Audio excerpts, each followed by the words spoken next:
5 minutes after? Did you do Pt Rockstar? Yes. How fast? I don't know how.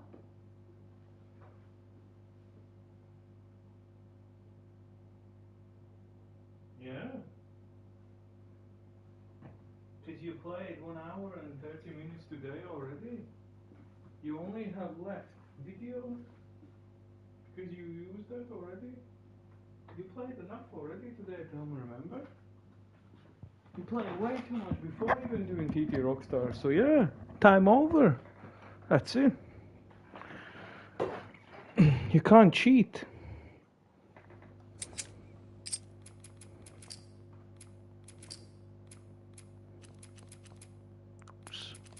Now it's on? Oh yeah, because I didn't close the game. Go and jump, man. Don't tell me you want to go down there. Come on. Owen. Last thing. I promise. Last thing.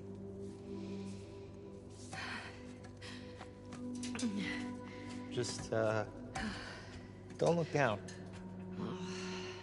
Just go. You're good.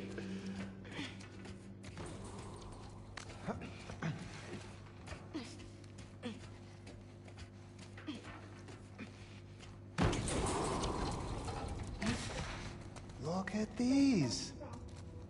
I'd love to meet this kid. I mean, he's a scar. Maybe you have. Jesus, I sure hope not. Whoa. Get on in here.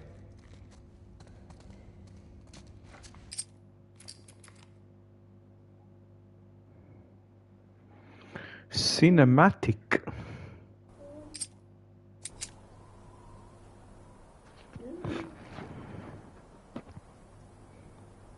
What if Owen's somewhere else? He's there. Let's get off the roof before someone sees us. Can I talk you out of this? No. We don't know what happened. I gotta find him. I mean, if you really killed Danny... Fuck Danny. I'm jealous Owen got to shoot him before I did. Whoa, Abby. I do appreciate you helping me sneak out like this. How are you getting to the aquarium? The highway? Can't. Too many patrols. I get spotted for sure. I'll rough it. Aquarium's due west of here. Keep following the sun, right?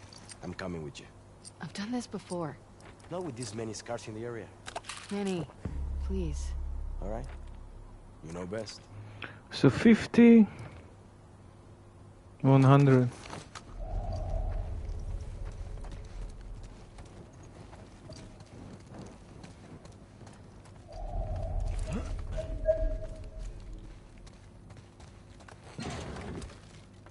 Need 100 pills.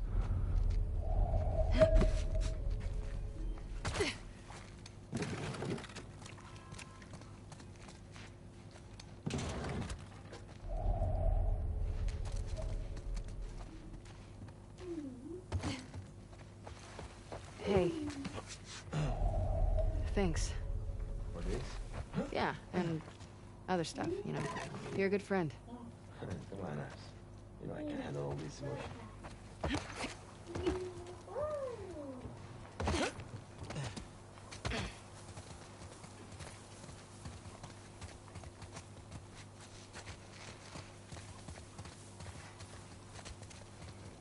Looks clear. Come on.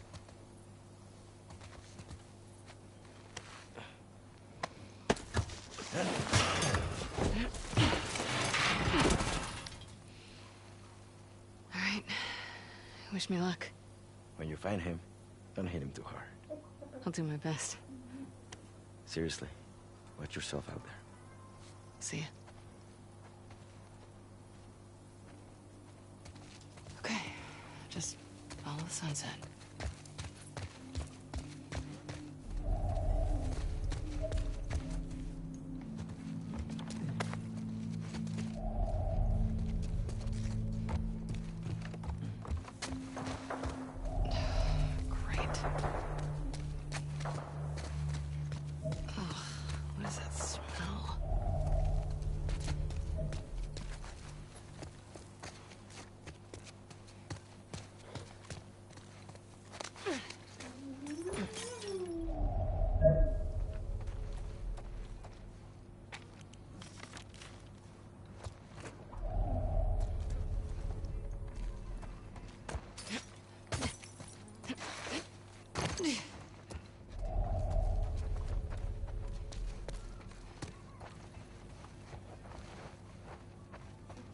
Oh, that way. Parkour!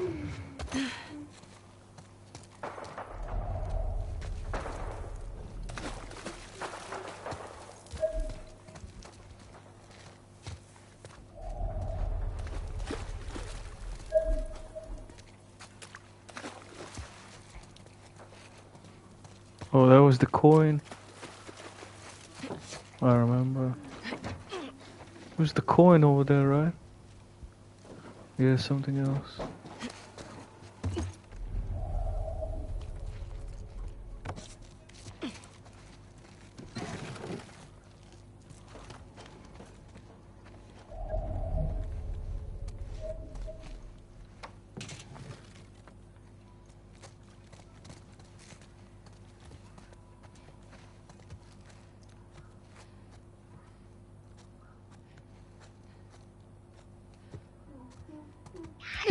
Oh shit!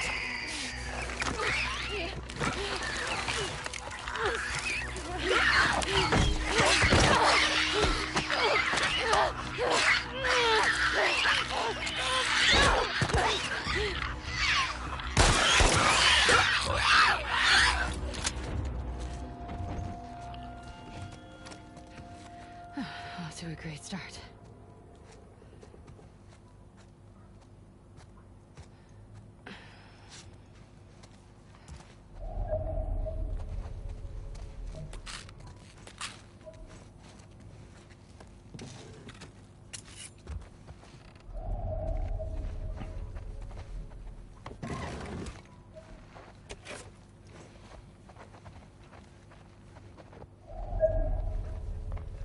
Tape.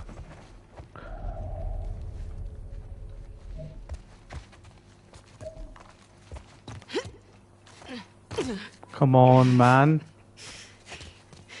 Glad no one saw that.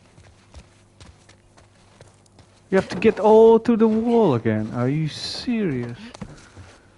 Okay, now.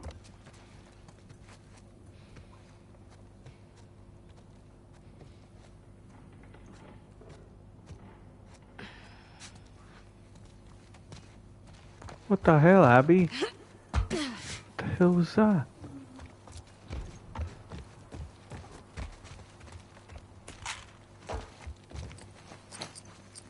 $59. Only a little bit more. You can't bolt? Oh yeah, not that way. At least.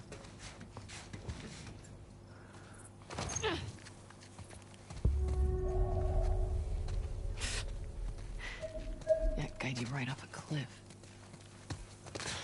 These breaks are in our backyard.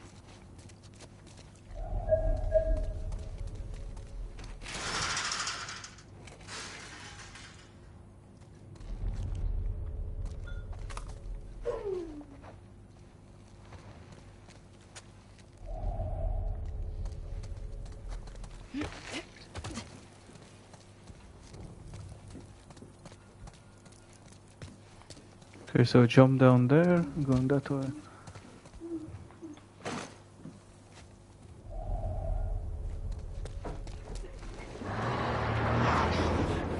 Great timing.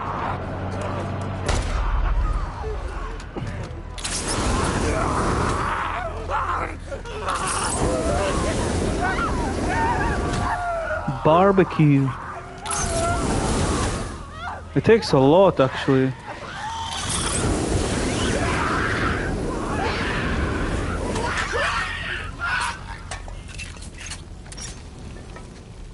That it? Yeah, that's it.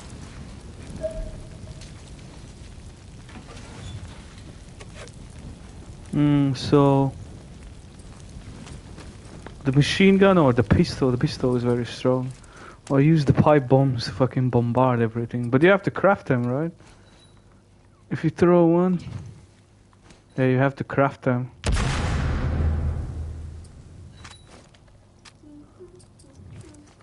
The pistol is dope, but the reload is very long. So 71, a bit more supplements left and that's it, I'm finished. Platinum.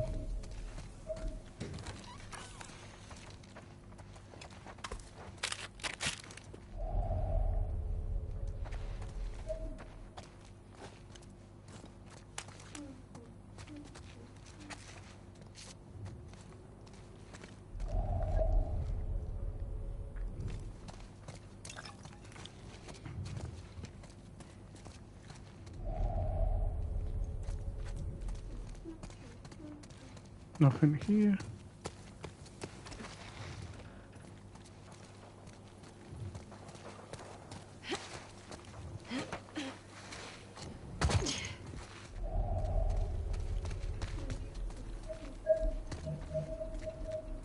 Ooh, there's a lot. Oh yeah, these two shops I remember. There was a lot of loot.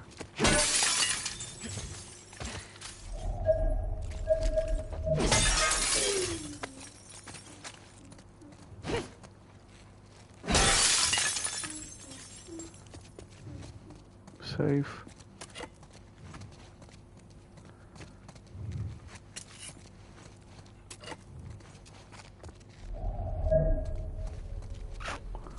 Fuck. I can't really remember the stupid code.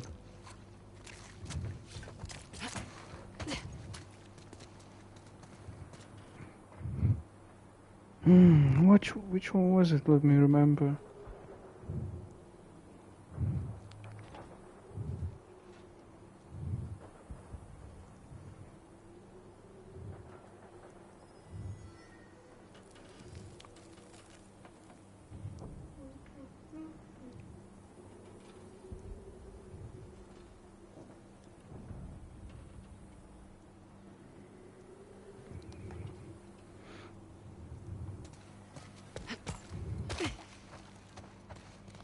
Wait, wasn't that 68 and all of that stuff?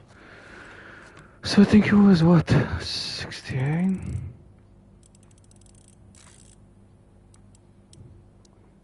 68 and 96.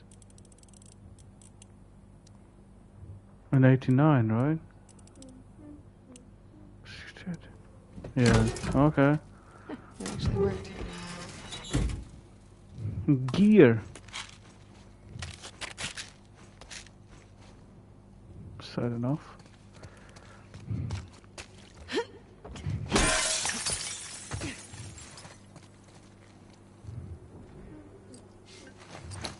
Yeah, that's it.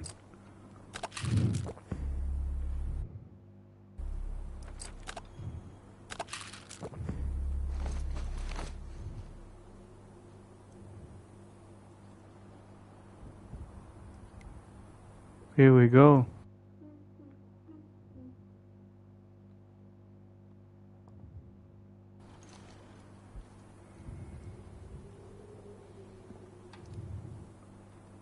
Platinum. Platinum, man.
$37 hours.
Now we're gonna watch the extras and stuff.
Okay.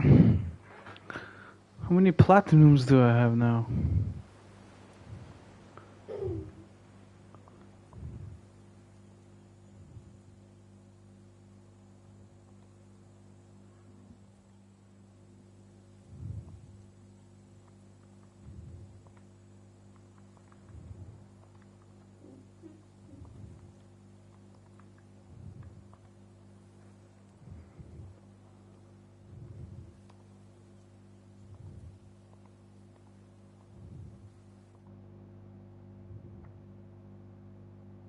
Three platinum trophies. Nice.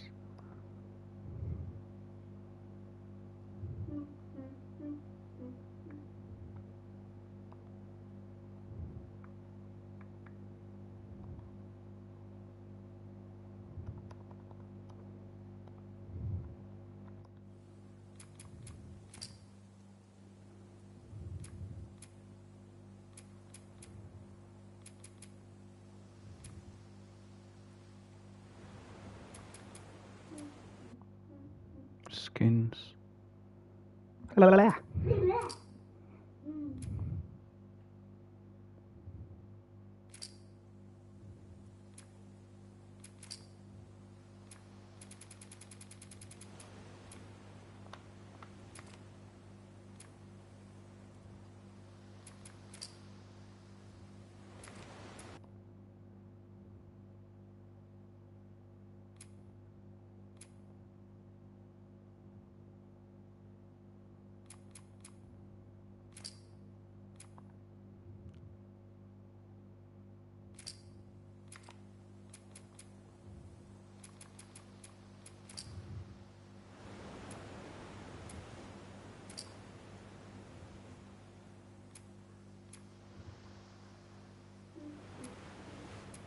Podcast.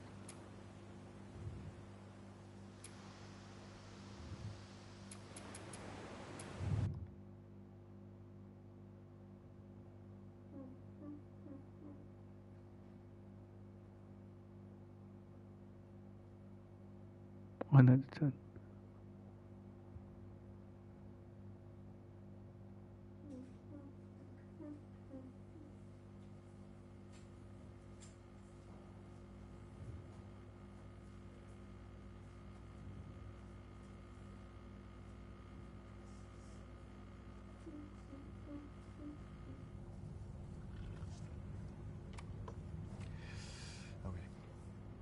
Okay. Thank you all for what is about to be a very long presentation. So Anthony and I ran some numbers, and to our best guess, The Last of Us Part 2 is 10 to 30% longer than Last of Us Part 1. However, this is the most detailed story presentation we've ever done. Like, if you think about the presentation for T1, where we kind of talk about the quarantine zone in somewhat detail, even though most of it changed, and then it's like, and here are some things that might happen with Joel and Ellie. They might go into a spore-filled subway tunnel. They might fight some cannibals. At some point, Joel will get incapacitated. And this has everything figured out, even though it might change. Every character is accounted for. Every cinematic is accounted for in this presentation, which means it's going to feel twice as long as the first game. So when you freak out, that's normal. That's part of this.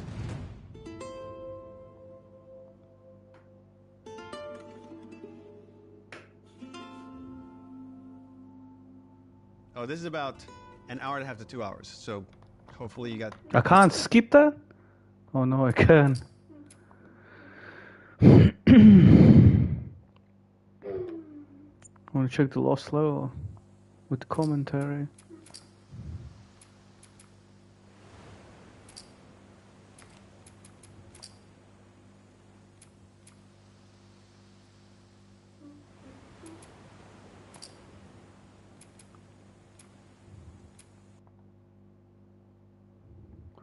Tee.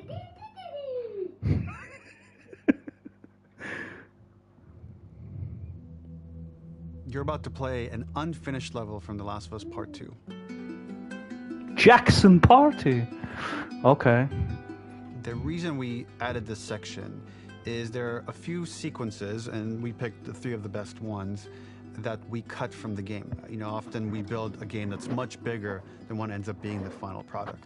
They're months away from being finished, but we wanted to give you an insight of what it's like when we built a game, because often we have this whole thing constructed and it doesn't have final art or audio or dialogue. And here you get to see the building blocks of what it's like when we first string a bunch of these levels together. This is the intro to the first deleted level, and this one is the roughest of the three. We wanted to show more of how Jackson operates. So this is the festival where Ellie ultimately kisses Dina. This sequence would have come very late in the game as a flashback sequence while you're in the farm with Dina. And we wanted to show what is the rest of Jackson doing, and wanted to put on the stick, make it interactive. So you could see when you're outside, there are all these almost like carnival games that you can play. You could mix drinks, you could play with these kids that are playing a sort of clicker Marco Polo, sit down and listen to conversations. And all the different interactions were first or second pass, very, very early passes. The building blocks are there, but nothing is final. And ultimately, while we were very excited by the sequence, it's fun and lighthearted. It just slowed things too much as we're barreling towards the end of the story at this point. So again, reminder, rough, missing audio, missing animation, missing gameplay tweaks, missing dialogue, but pretty representative of what it would have been. So Okay. Okay.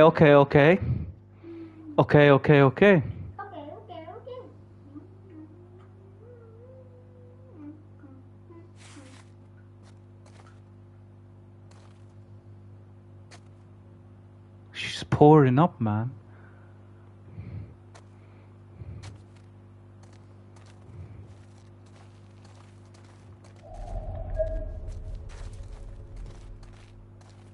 Originally, this level was going to transition us to farm. We would go all the way through to the dance, where Ellie and Dina share their first kiss. Then we would play through farm, and when Ellie plays the guitar at night, she would remember the Seth incident. So, the opening for this was a little tricky. We needed it to match at least a little what you might expect emotionally coming from prior beats, because we were already purposefully disorienting you in time and space. Remember, you just came from this huge fight. To jump straight into it would have been a little too jarring. After some back and forth, we rooted it in Ellie's nerves, calling back to her hands shaking in the theater. But this time, for a much more innocuous reason we'll find out later. She's nervous because she has a crush on Dina, who is the only reason why she's here at the dance. No, man, that's not it. Something we really wanted to do was highlight the way their lives had turned upside down since she went down this path. We had this idea of recontextualizing all of our usual gameplay mechanics that were designed for really violent ends. 10-10, 1-1-1. Door bashes, throwable weapons, and even the infected, which is my personal favorite. Peppered throughout the level are moments of levity or shared history, all the while seeing how happy and mundane they all were before her huge revenge odyssey. Okay.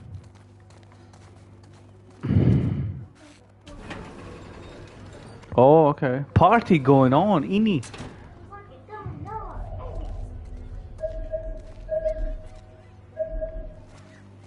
So much going on. We use our workbench a lot to make a lot of things that kill and maim and hurt people. Here, we had the silly idea of using the same feel, harkening back to the same animations, using the exact same UI to instead fix a drink. Like the workbench, you could pick your base, and then you could add something to it. And at the time, we had some different reactions from Ellie based on how strong you chose to make the drink. Something we wanted to prototype, though, before it got cut, was picking up some ingredients around to add, like a lime or maybe a bottle of someone's favorite whiskey or salt, like you were earning upgrades. We also toyed with having Ellie carry around the drink you made and occasionally sip it, psyching herself up to go talk to Dina inside because she's nervous. It got too noodly, though, because she would need to keep placing it somewhere before she did anything, so it would have ended up more trouble than it was worth. Yeah, no point, man. Ini. It is not a festival without one of these throwing games. This one, of course, uses our throwable system where you're often chucking explosive things or stunning things, but for a more wholesome purpose, although some people take this game really seriously. A fun aspect of this is if you did well, you could win a toy here. Ellie would place it in her pocket. If you had done this, you'd find the toy with JJ, the baby, later back at the farm. When we cut this, the toy made it through anyway because it was so cute. It is the same one you see on the tractor at the farm. Oh, yeah, at the end. The makeup artist is pretty simple. It's one of those little in-game scenes we peppered in to make it feel like Ellie had roots in the town. Hallie, our writer, mentioned that in her mind, an ex-girlfriend of Ellie's tattooed her arm to cover up her scar. So we figured this might be the only time you get to see that. We wanted to hint at it and allude to it and make it feel like there had been so much more that had been happening and so much more that Ellie threw away. You're not painting anything on. Okay. Oh, because I have the model or what?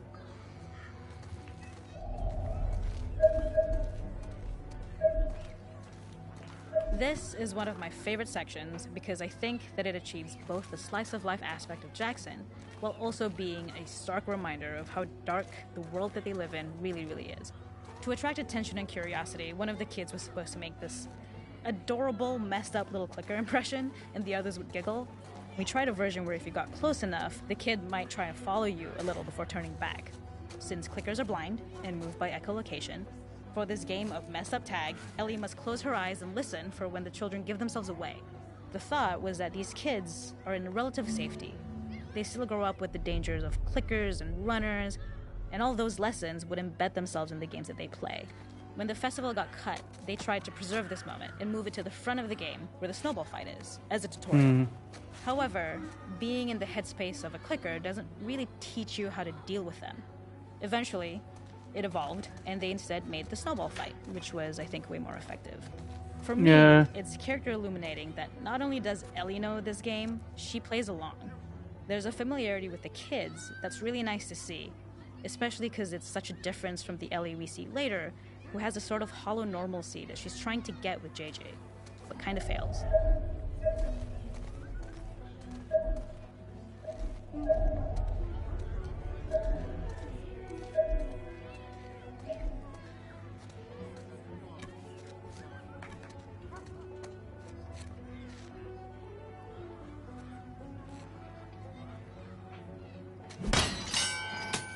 Easy, man.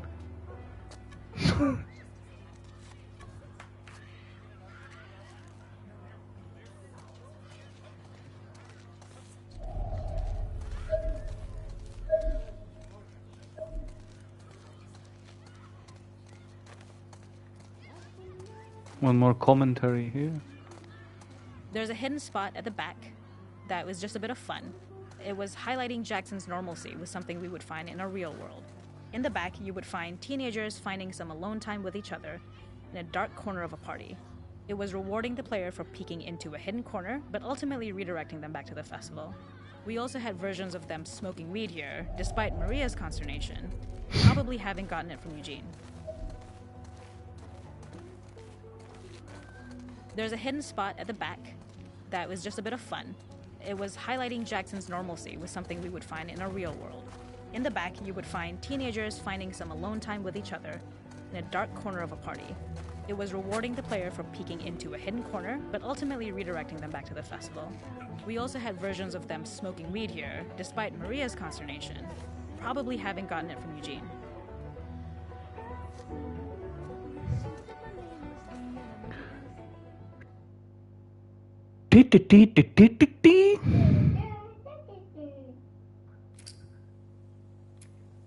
Seattle sewers. Oops. Seattle sewers? Where's that? Interesting.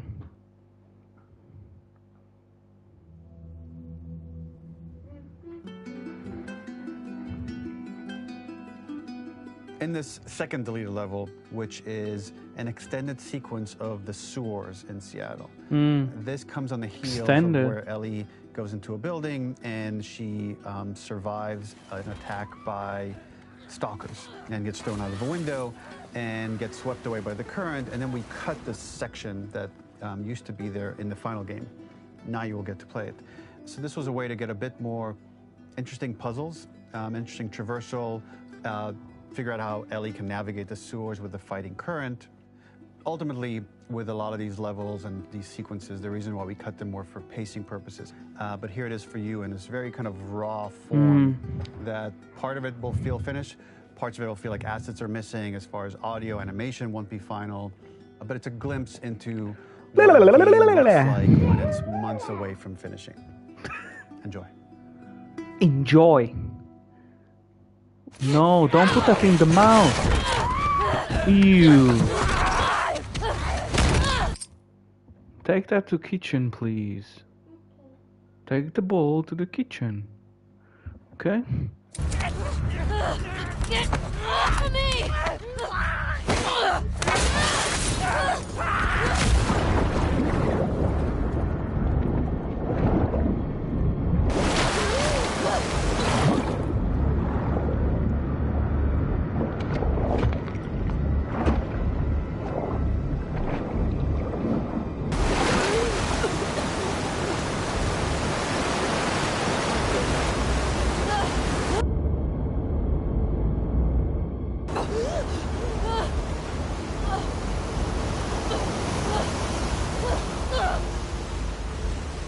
Oh yeah, it's different already. Okay.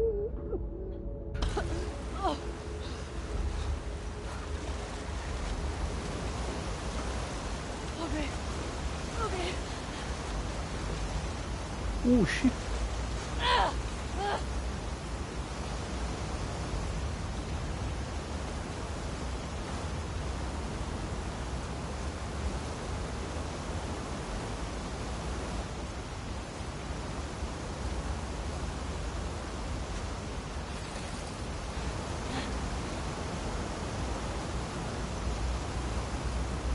Yeah, they changed it. This level, internally known as Fine Nora, was quite long in duration as we had to make Ellie traverse a far distance to the opposite side of downtown Seattle. The sewer section was originally longer than what we released the game with, approximately 10 minutes more. This was one of the few areas of the game that used water flow as part of a traversal puzzle. The player has to go upstream to use the current to get to the platform to reach the other side. We mostly cut this mechanic game-wide, however it remained in essence in the section swimming to the aquarium as Ellie when you were avoiding the waves.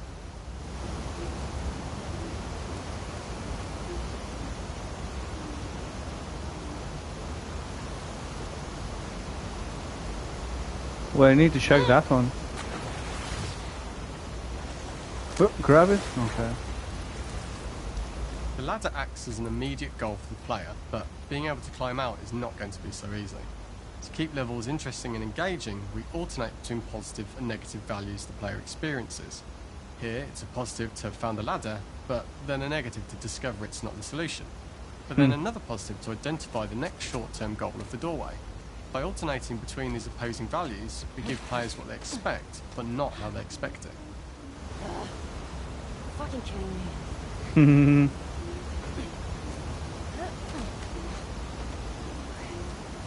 Okay. There's gotta be another way out.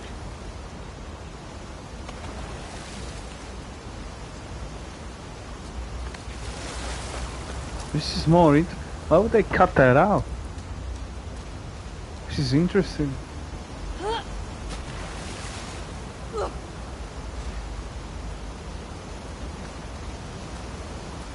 It's definitely interesting. When players reach the doorway and enter into the room, they're faced with a dead end. The real reason for this dead-end room is that on the reversal, when exiting back out the doorway, players are faced with the route onwards. A pipe that they'd not been able to see when they were swept past it on the way in, and something that was hidden from view when on the side platforms. The intention here being that the only option is to go off the standard path in order to search for a way out.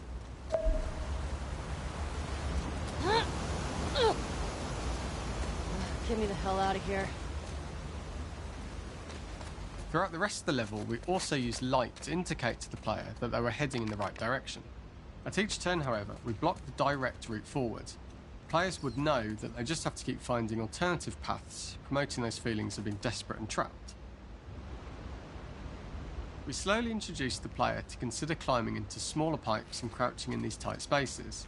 This is to slowly build up to and encourage the player to climb into such a small pipe that they'd have to be crawling on their stomach, which is something that the player previously may not have recognised as a playable space, let alone the desired route they need to take.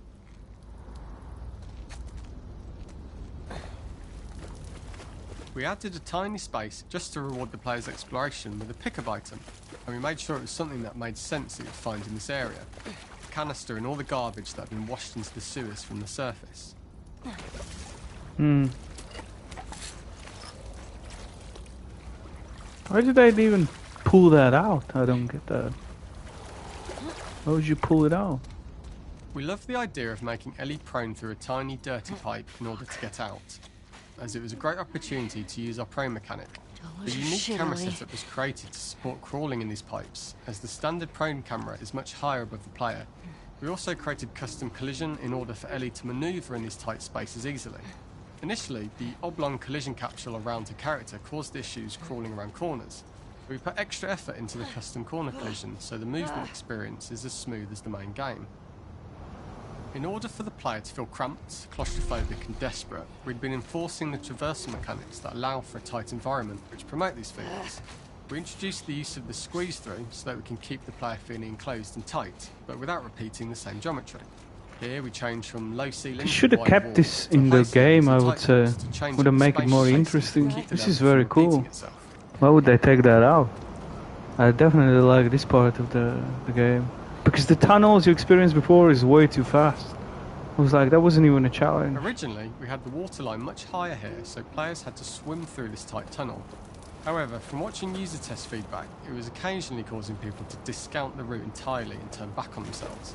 So to avoid any risk of this happening in the final game, we present a lower water level so the tunnel is easy to see and commit to using.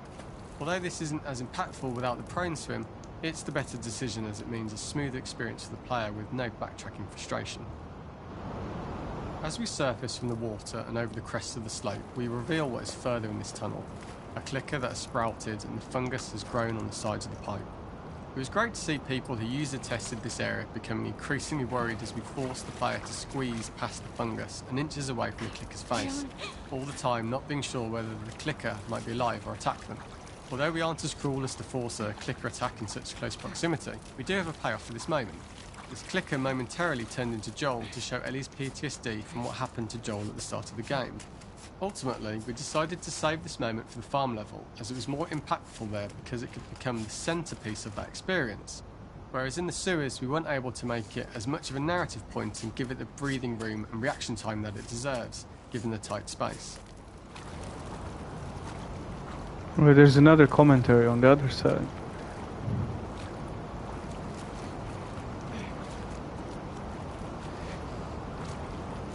What? Yeah. Well, you can't go back?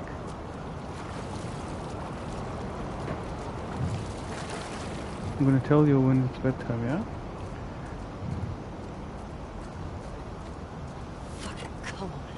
We draw the player towards this pipe, as it is seemingly the route out of the tight space. Fairly soon, it is obvious that this path is blocked. If the player goes all the way up to the bars that block the path, they are rewarded with a pickup, so this journey is a little wasted. It is important to encourage the player to try to progress along this path so that they would subtly be thinking of progress in this direction. We hint to the player that there is a bigger, new space beyond this pipe by showing the player the waterfall. This helps players consider the other route where they don't know how far the tunnel is or whether they'd make it.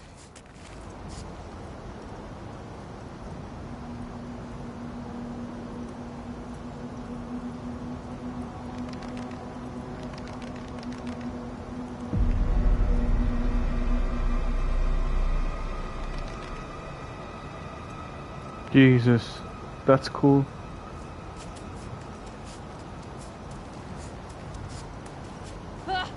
Shit!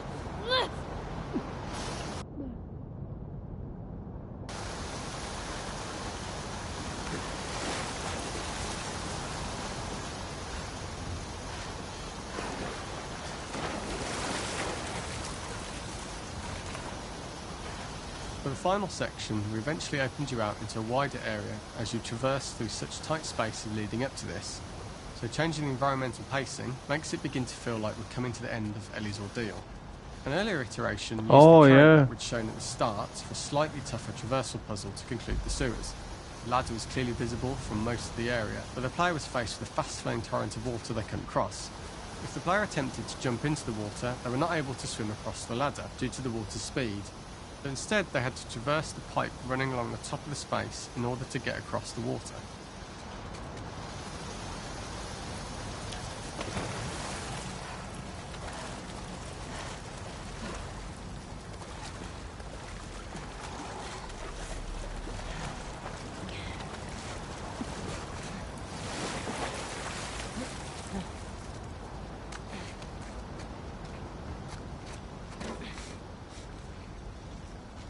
Using this pipe was retained in the iteration we shipped with, as it's the last of the extreme methods Ellie has to undergo in order to escape the sewers, and what she will go through in her pursuit of revenge.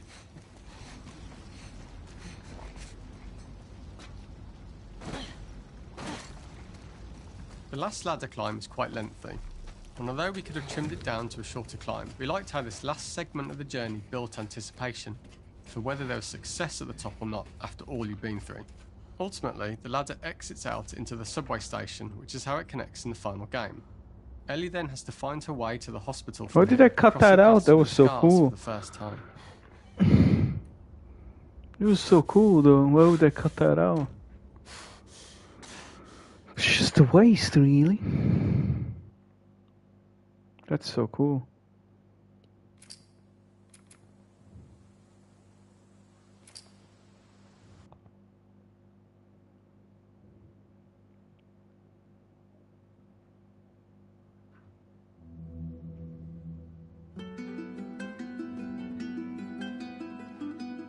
It was definitely much better. I thought the sewers were way too short. Called the boar hunt sequence. This was The first one was pretty cool. late in the game.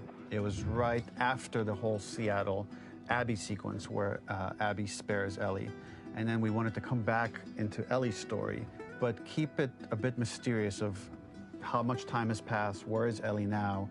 So we're coming in on Ellie, and she's following a trail of blood, and we wanted to mirror in a way the deer hunt sequence from the first game, but this time do it with a boar. And there's something with Ellie that now she can't let go of this violence. She's pursuing it even against this innocent animal. This was another opportunity to show how the violence that Ellie has experienced, the violence that she witnessed being afflicted onto Joel, is still sticking with her, and she's still experiencing these PTSD moments. This was a sequence that was pretty far along and was cut pretty late in production. Parts of it are still really rough, but the gameplay, the building blocks were all there. I think you'll have fun to see, like, again, a rough, unfinished sequence that you can play. You can see all the way to the end, and including a cinematic that we end up cutting. And the remnants of the sequence ended up being mentioned in Ellie's journal. So this part of the story that we developed still made its way into the game as kind of optional stuff that you could read about, but here you get to experience it. So as a reminder, this is pretty rough, months away from being finished, but you get to see it now.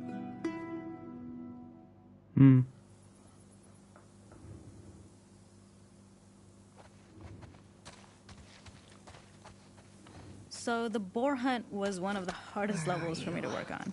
It was a huge challenge with the systems that we had, and we kept trying, but it never felt quite right. Originally, the level happened after the Jackson Festival, which also got cut, but before Farm. Once the festival got cut, it became the prologue to Farm. The intended experience is that we jump forward in time after the fight with Abby in the theater. We don't know where Dina is. We likely assume she's dead because she was just bleeding out. Ellie is alone. Her hair is short.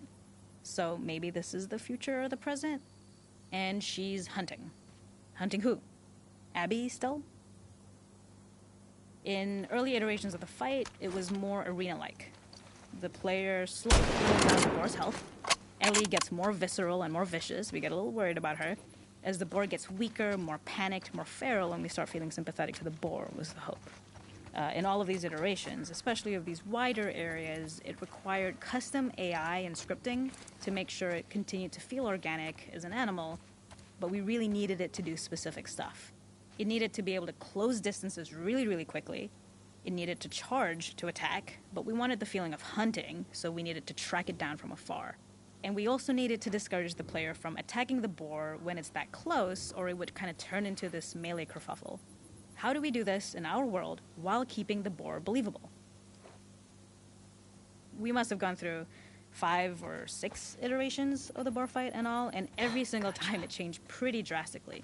We split it into clear phases, where one was like all long range. We tried another where you're getting close and you get the jump on it quite literally. You're jumping off of a rock to attack it. And then finally, we tried a bunch where you almost sort of go around a bunch of trailers and try and wrestle it.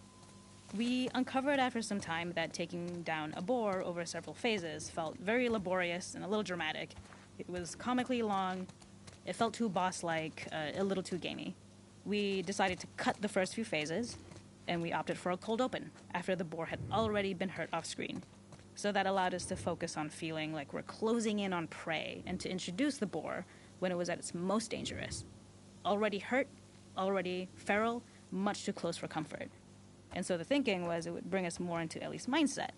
Is this really hunting for food, or is she hunting for some other reason? Other reason? The gas station was built to highlight the boar's destructiveness. Since it's cramped, the boar feels larger. We also feel trapped with it, though perhaps it's trapped with us. When it charges, it gets to us quickly, so we must be on our toes. This made it more in line with Ellie's sort of hunting for trouble mindset. Listening became more important, as well as moving around slowly so it didn't hear you. Could you spot it before it saw or heard you? And could you get a shot off quickly enough so you could dodge out of the way? Or is the shot worth the cost after? It feels like a gamble. By the end of the fight, everything would likely be in shambles. The boar would burst through the back, and Ellie would follow it and finally enact revenge.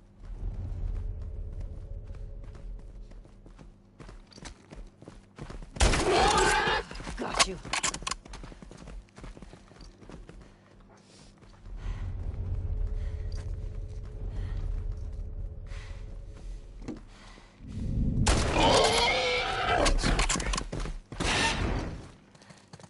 Nowhere to run.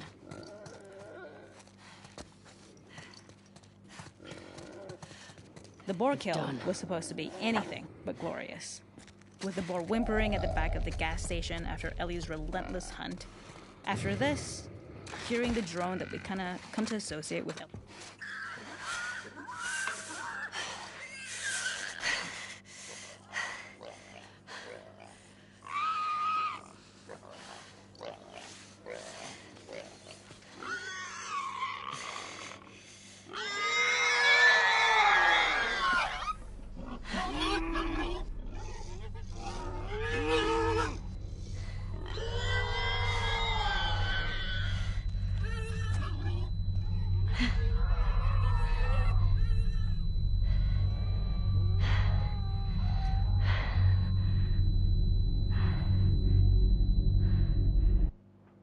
Okay.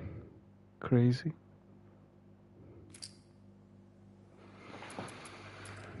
Why did I take them out though? What the hell, man?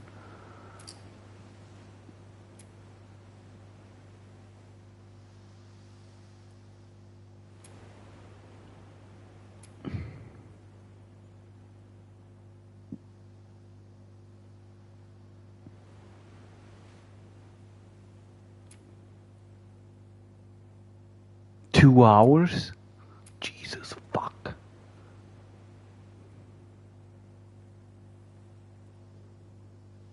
Duration 2 hours? Jesus.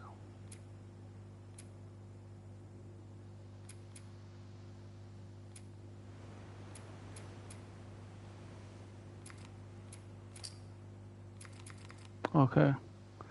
Yeah, switching off. Bedtime.